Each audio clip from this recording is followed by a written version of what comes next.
tudo bem? Eu sou Ronaldo Vasconcelos, presidente da Ponto Terra. Este é o programa Ecologia e Cidadania, número 4 da versão 2012, e hoje eu estou numa satisfação muito grande porque vamos conversar sobre a Fundação Zoobotânica. O nosso programa Ecologia e Cidadania, além da TV Ponto Terra, que é uma TV via web, é transmitido também pela TV comunitária, a TVC BH, canal 6 pela NET, canal 13 pela Oi. Toda sexta-feira, 21 horas e 30 minutos, todos sábados, às 11 horas e 30 minutos. Programa Ecologia e Cidadania, hoje aqui no Fundação Zoobotânica, principalmente no aquário da Prefeitura de Belo Horizonte, e vamos conversar com o presidente da Fundação Zoobotânica, o economista Evandro Xavier. Evandro Xavier, em primeiro lugar, obrigado pela sua presença no nosso programa Ecologia e Cidadania na TV Ponto Terra. Uma alegria estar aqui com você, desse importante instrumento de conscientização da luta ambiental. Vamos começar traduzindo. Fundação Zoobotânica, zoô de zoológico. Fala pra gente da parte de zoológico da Fundação Zoobotânica. Olha, nós somos uma simbiose em ações de defesa da fauna e da flora. É impossível você separar a defesa do meio ambiente da botânica. E nós hoje, na área da zoologia, nós temos em torno de 3.000 animais, entre répteis, aves, anfíbios, mamíferos, peixes, e aproximadamente 300 espécies dos 5 continentes. Nós temos aqui animais oriundos da África, da Ásia e principalmente da biodiversidade brasileira. O que mais nos estimula é a defesa e o estudo da riqueza da fauna do nosso país. Na questão da zoologia, na questão do nosso zoológico, nós temos uma notícia triste nossa, porque a cidade de Belo Horizonte, nós perdemos o Idi Amin. Um pouquinho da história e da morte do Idi Amin. Bom, o gorila Idi é um animal que chegou ao Brasil em 1975. Ele veio da França e ele ficou conosco aproximadamente 39 anos. Os gorilas vivem em cativeiro em torno de 40 anos, então ele teve uma certa longevidade aqui conosco. Já na natureza eles vivem apenas 30 anos, isso é importante que seja dito. E foi uma perda muito sentida por todos nós. Foi um animal que cumpriu o seu papel, um símbolo da cidade de Belo Horizonte, e ele, sem sombra de dúvidas, ele fez parte do imaginário de toda a população. É uma perda lamentável, mas isso faz parte da dinâmica de todo o zoológico. Onde foram os restos mortais do gorila Idi Amin? Bom, e ele vai continuar com o papel de educador, de sensibilização. Então o corpo foi encaminhado para o Museu de Ciências Naturais da PUC, né? Lá ele vai ser taxidermizado e ficará em exposição. Eu queria agora fazer uma pergunta para você, telespectador. Você já visitou o aquário da Prefeitura de Belo Horizonte, a Fundação Zoobotânica ou o Museu de Ciências Naturais da Pontifícia Universidade Católica? Visite, faça parte da cidade de Belo Horizonte. Agora, Evandro, vamos para o outro lado, o lado da flora. Jardim Botânico, que muita gente não sabe, na verdade, até que está aqui na Fundação Zoobotânica. Nós temos assim como na zoologia a gente se preocupa com elementos de todo o mundo, mas na parte da botânica nós trabalhamos basicamente a riqueza da biodiversidade mineira, os nossos biomas, a Caatinga, a Mata Atlântica, o Cerrado. Então nós temos estufas, né, que remetem a esses biomas. Além disso, a gente tem uma estufa muito famosa de evolução, onde a gente explica toda a origem da vida no planeta. A área da botânica também possui um grande viveiro de produção de mudas. Nós temos hoje aproximadamente 200.000 mudas que são utilizadas, Ronaldo Vasconcelos, na arborização da cidade. A Prefeitura de Belo Horizonte tem um projeto inovador, ousado, substituição das árvores que estão nos logradouros principalmente, e nós colaboramos com isso, com essa ousadia do prefeito Márcio Lacerda em transformar a nossa cidade numa cidade cada vez mais verde.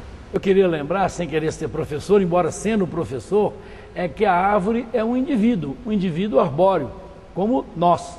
Cresce, muda, enrijece, fortalece, embeleza, mas depois morre. E essas árvores precisam ser substituídas. Então esse trabalho da parte botânica, da Fundação Zoobotânica de Belo Horizonte, tem que ter o nosso reconhecimento público. Nós estamos aqui no aquário da Prefeitura de Belo Horizonte, Peixes do Rio São Francisco. A TV Ponto Terra fez uma visita, nós fizemos uma visita Lugar maravilhoso, Evandro. Fala um pouquinho para nós da história e do contexto de hoje do aquário da Prefeitura de Belo Horizonte. Ronaldo, a história a gente tem que registrar que esse aquário tem um pouquinho do seu DNA. Quero deixar isso claro, porque você, quando vice-prefeito da capital mineira, quando secretário municipal de meio ambiente, quando o projeto ainda era muito embrionário, eu tive a alegria de ter a sua companhia em várias missões. Nós estivemos em Brasília com a ministra Marina Silva, quando na época nós trabalhávamos a assinatura de um convênio para edificar esse prédio. E sejamos justos com a ministra Marina, né? Ela efetivamente deu uma colaboração, quer dizer, o Ministério ajudou no começo da obra. Né? Ela e o Zé Carlos Carvalho também, que foi ministro também de meio ambiente. E eu estive com você na Codevasf, em Montes Claros, também em Brasília, quando a Codevasf nos auxiliou no povoamento dos tanques. Então, a história desse aquário é uma história de muita parceria, né, de pessoas sensíveis, né, que entenderam que não tinha sentido a cidade de Belo Horizonte, que faz parte da bacia hidrográfica do Rio São Francisco, as águas da Lagoa da Pampulha desaguam no Córrego do Onça, desaguam no Rio das Velhas, desaguam no Velho Chico, e nós tínhamos que aqui homenagear esse grande patrimônio nacional que é o Rio da Integração Nacional. Na verdade, nós estamos aqui, fizemos uma visita e vimos aí uma série de peixes. Quantidade de peixes e por que, Evandro, da tal da quarentena de peixes quando a gente traz eles lá de Três Marias para cá? Explica para nós. O Rio São Francisco tem 2.800 quilômetros. A equipe de técnicos da Fundação Zoobotânica já viajou mais de 1.300 quilômetros, indo e voltando a vários pontos do rio. Nós fizemos a coleta científica de alguns peixes, né? Principalmente no início, para a gente poder montar o nosso plantel. E quando o peixe chega aqui, ele vai para uma área de quarentena, onde ele passa por uma série de observações para evitar que ele traga alguma doença para os peixes que já estão conosco. Daí a gente tem um corpo técnico formado por biólogos, veterinários, que monitoram esses peixes. Nós temos hoje aqui, na Fundação Zoobotânica, mais de 1.200 peixes de 50 espécies. Nós temos aqui peixes que são endêmicos, que só ocorrem no Rio São Francisco, peixes que são raros, né? E principalmente peixes que têm uma importância biológica. Nós temos aqui o surubim, a matrinchã, o dourado, e os peixes exóticos também. O tucunaré, que é um problema para o Rio São Francisco, que foi colocado ali de alguma maneira errada e que hoje compete com os peixes locais. A questão de lazer, a questão de conhecimento, a questão de turismo, o número de pessoas que já estão vindo para conhecer o aquário da Prefeitura de Belo Horizonte. O aquário ele foi incorporado ao turismo da capital mineira. Toda grande cidade do mundo possui um aquário, geralmente são marinhos. É assim em Amsterdã, é assim em Londres, nas cidades japonesas, e Belo Horizonte precisava ter um equipamento como esse. Nós hoje, a Fundação Zoobotânica como um todo, Ronaldo, recebe em torno de 1,5 milhão de pessoas por ano. Deve-se incluir, além do Jardim Botânico, do Jardim Zoológico, o Parque Ecológico da Pampulha, o Jardim Japonês, né? E o aquário recebe aproximadamente 300 a 400 mil pessoas por ano. Nós somos, sem sombra de dúvida, um local de lazer, turismo, entretenimento, mas fundamentalmente de sensibilização das pessoas. Eu queria dar um testemunho. Eu tive a oportunidade de ir a Portugal visitar um aquário e lembro muito bem que paguei 13 euros, o que corresponde hoje a mais ou menos 40 reais, qualquer coisa assim. O acesso aqui ao aquário da Prefeitura é 5 reais, é isso mesmo? 5 reais? É isso mesmo. Nós cobramos a entrada na Fundação Zoobotânica, né? E agregamos uma outra cobrança que é específica para esse equipamento. Devendo se lembrar que nós praticamos a gratuidade para menores de 7 anos de idade, maiores de 60, escolas da rede pública, municipal ou estadual, além de grupos de terceira idade e entidades de filantropia. Para conhecer bem o aquário, para curtir, para ver os peixes, para ter conhecimento, por exemplo, são 5 rios, são 5 estados atravessados pelo Rio São Francisco. E aqui tem a bandeira desses estados. Quanto tempo que um cidadão normal demora aqui no aquário?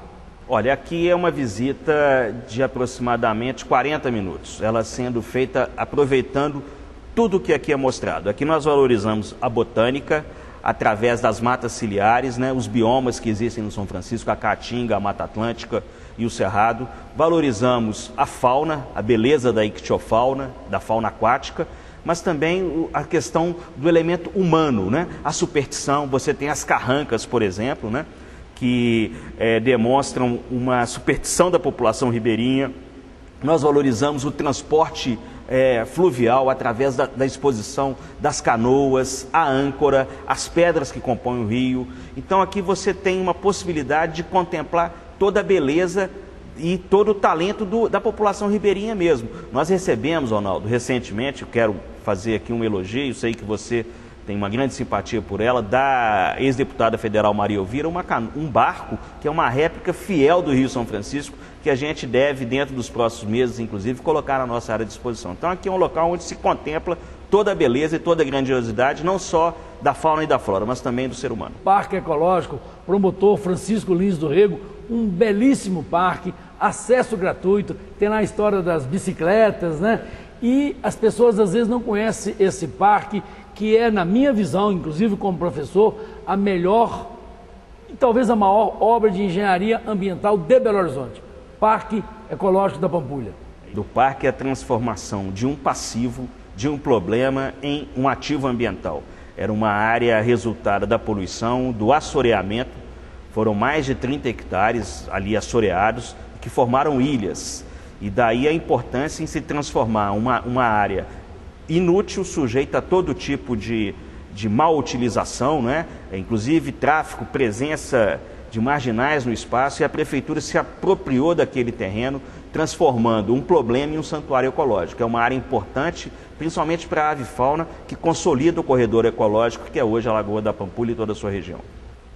Vamos voltar para a Fundação Zoobotânica. Tem um trabalho interessante seus que tem que ver com a Ponto Terra, que é educação ambiental, comunicação ambiental, mobilização ambiental.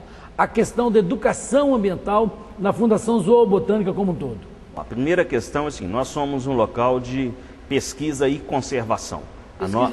Pesquisa também. Fundamentalmente, o que nos mobiliza de fato é conhecer e preservar a biodiversidade mineira e brasileira. O turismo e o entretenimento é uma consequência do nosso trabalho.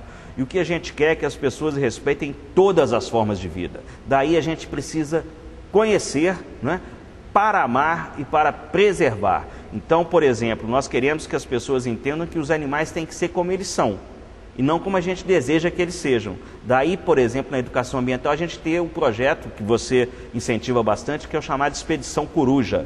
Uma vez por mês, nas luas cheias, nós recebemos grupos fechados que conhecem os animais de hábito noturno, né? Às vezes o visitante chega e fala que esse animal está dormindo, ele é preguiçoso. Não, ele está dormindo porque ele dorme durante o dia mesmo, e à noite é que ele sai, principalmente os animais caçadores, né?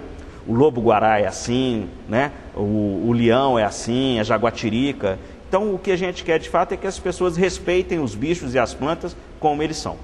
Por fim, uma última pergunta, a questão dos animais. Os animais que também nós perdemos o Idiamim, mas aqui também nascem muitos animais. Uma noção sobre esse nascimento de animais aqui no Jardim Zoológico da Fundação Zoobotânica. Bom, nós praticamos muito a política de valorizar as chamadas listas vermelhas de espécies da fauna ameaçadas de extinção. Nós temos aqui uma série de animais brasileiros ameaçados de extinção e conseguimos, Ronaldo, através de um trabalho chamado Bem-Estar Animal, um alto índice de reprodução em cativeiro. Nós aqui já reproduzimos o mutum, o lobo-guará, né, o mico-leão-dourado, animais brasileiros e também exóticos. Já reproduzimos elefantes, hipopótamos, girafas. Isso demonstra o quê? Que o nosso trabalho de respeito aos animais propicia um conforto e, consequentemente, um alto índice de reprodução em cativeiro, talvez um dos mais altos do Brasil. Evandro Xavier, parabéns a você, parabéns à sua equipe, e o agradecimento da TV Ponto Terra, e voltamos semana que vem com um novo programa Ecologia e Cidadania. Muito obrigado, Ronaldo.